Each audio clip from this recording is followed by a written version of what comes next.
विठ्ठल विठ्ठल विठ्ठल विठ्ठल विठ्ठल विठ्ठल विठ्ठल विठ्ठल विठ्ठल विठ्ठल विठ्ठल विठ्ठल विठ्ठल विठ्ठल बोला पुंडलिक वरदे हरी विठ्ठल श्री ज्ञानदेव तुकाराम माऊली ज्ञानेश्वर महाराज की जय जगद्गुरु तुकाराम महाराज की जय पंढरीनाथ भगवान की जय गोपाल कृष्ण भगवान की जय अवधूत चिंतन श्री गुरुदेव दत्त सद्गुरु श्री पै महाराज की जय छत्रपती शिवाजी महाराज की जय छत्रपती संभाजी महाराज की जय हरा विठाला विठाला विठाला विठाला विठाला विठाला विठाला विठाला विठाला विठाला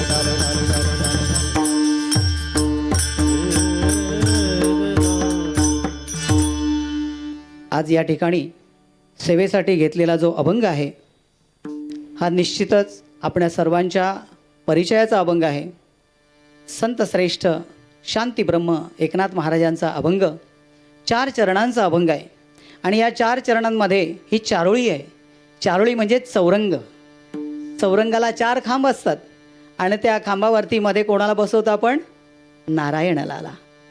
नारायण नामे होऊ जीवन मुक्त नारायण नामे होऊ जीवन मुक्त नारायण नामे हो जीवन मुक्त नारायण नामे हो जीवन मुक्त हा ऐसा या कीर्तनी ब्रह्मरस हो ऐसा या कीर्तनी ब्रह्मरस ऐसा या कीर्तनी ब्रह्मरस ऐसा या कीर्तनी ब्रह्मरस नारायण नामे हो जीवन मुक्त नारायण नामे हो जीवन मुक्त नारायण नामे हो जीवन मुक्त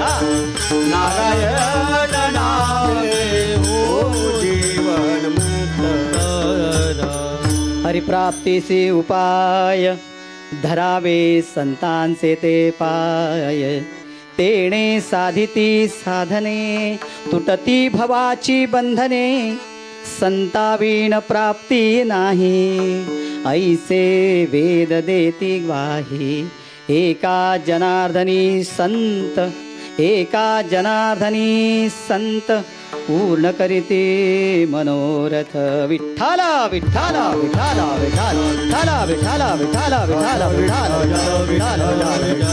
विठ्ठला विठ्ठला विठ्ठला विठ्ठला संत श्रेष्ठ एकनाथ महाराजांचं थोडं आपण जीवन बघू. अगदी लहान वयामध्ये या कीर्तनासारखंच कीर्तन चालू होतं एका गावामध्ये आणि त्या गावामध्ये कीर्तनाला गेल्यानंतर त्या कीर्तनकार महाराजांनी सांगितलं की माणसाच्या जीवनात जर त्याला सुख पाहिजे असेल आनंद पाहिजे असेल आणि खऱ्या अर्थाने त्याच्या जीवनाचं जर सार्थक करायचं असेल मनुष्य जन्म कशासाठी आहे? मनुष्य जन्म दुर्लभ है मिले न बारंबार तरुवर से फल गिरे फिर न लगे डार. एकदाच मनुष्य जन्म मिळतो आणि तो मिळालेला जन्म जर भगवंताच्या सेवेमध्ये जर खर्च केला नाही तर आयुष्याचं मातेरं झाल्याशिवाय राहत नाही असं ते सांगणारे कीर्तनकार. आणि त्यांनी सांगितलं मनुष्य देहाचे निज्ञाने सच्चिदानंद पदवी घेणे एवढा अधिकार नारायणे कृपा दृष्टे दिधला. आणि हे ऐकल्यानंतर घरी गेले. अगदी लहान वय 7-8 वर्षाचं वय आहे आणि आजी आजोबा घरी होते. आजोबांना विचारलं आजोबा खरंच देव मिळतो का? तर ते म्हणाले हो मिळतो. मग म्हणाले मगाशी कीर्तनकारांनी पण सांगितलं जर त्याचं नामस्मरण केलं त्याचं ध्यान केलं जप केला तर म्हणाले देवाची प्राप्ती होते. आणि असं सांगितल्यानंतर आजोबांना त्यांनी विचारलं काय करावं लागेल त्याच्यासाठी? तर आजोबा म्हणाले अरे नामस्मरण करावं लागतं सद्गुरूंच्या शोधार्थ जावं लागतं. असं मग मी काय करू जाऊ का? अरे म्हणाले या लहान वयात हे करायचं नसतं. लहान वयामध्ये देवदेव करायचं नसतं नंतर. पण ते कशासाठी आले होते? लोकांना सुखी करण्यासाठी. सुखे संसार हा करी वाचे उच्चारावा हरी. आणि त्याच्यासाठी त्यांचा जन्म होता. रात्री आजोबा झोपलेले पाहून रात्रीच निघून गेले.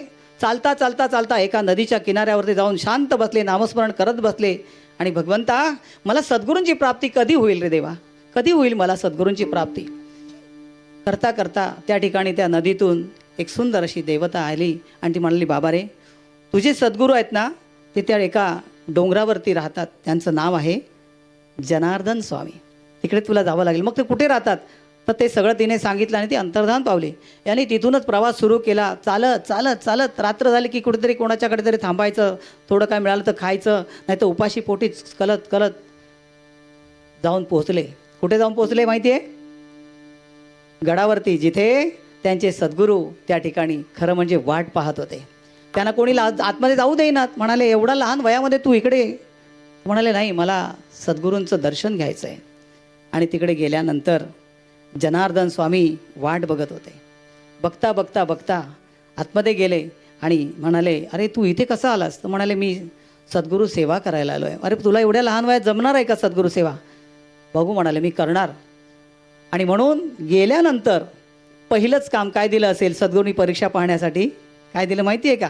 पैसे कसे मोजायचेत आणि ह्याच पैशांची साठवणूक कशी करायची, ज्याला आपण ऑडिट म्हणतो आताचं, ते ऑडिट करायला म्हणजे पैशांची मोजणी करायला त्याला काम दिलं एकनाथांना. आणि ते काम करत असताना सगळ्यांना तो प्रसंग माहिती आहे की रात्रीची वेळ होती, प्रहर उलटून जात होते आणि एक पैसा हिशेब लागत नव्हता. आणि त्या एक पैसा हिशेब लागत नाही होता, दिवासमोर लावलेला होता, म्हणून हे रात्रभर जागे होते.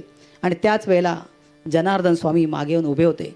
आणि लक्षात ठेवा, जेव्हा सद्गुरू मागे असतात, मागे पुढे उभा राहे संभाळीत, आलिया घाता निवाराया. देव उभा मागे पुढे, देव उभा मागे पुढे, हा देव उभा मागे पुढे, देव उभा मागे पुढे. उगवे पुढे संकट, देव उभा मागे पुढे, वा. देव उभा मागे पुढे. हो, देव उभा मागे पुढे.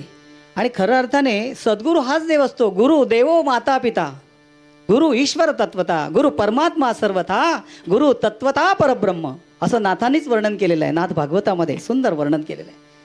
आणि सद्गुरू येऊन मागे उभे आहेत. नाथांना माहितीसुद्धा नाही, ते आपल्या कामामध्ये दंग झालेले आहेत. आणि जेव्हा ते दंग झाले होते आणि एक पैसा हिशेब लागल्याबरोबर टनकर उडी मारली, आनंद झाला. आणि आनंद झाल्याबरोबर उडी मारली, टाळी वाजवली. मागे बघतात तर कोण? सद्गुरू आहेत. वा म्हणाले, वा, जिंकलंच तू. एक पैशा हिशेबासाठी जो एवढी जागरण करू शकतो, तो माझा संपूर्ण कारभार सांभाळू शकतो. यावर सद्गुरूंची निष्ठा बसली, सद्गुरूंची त्याच्यावरती कृपा झाली.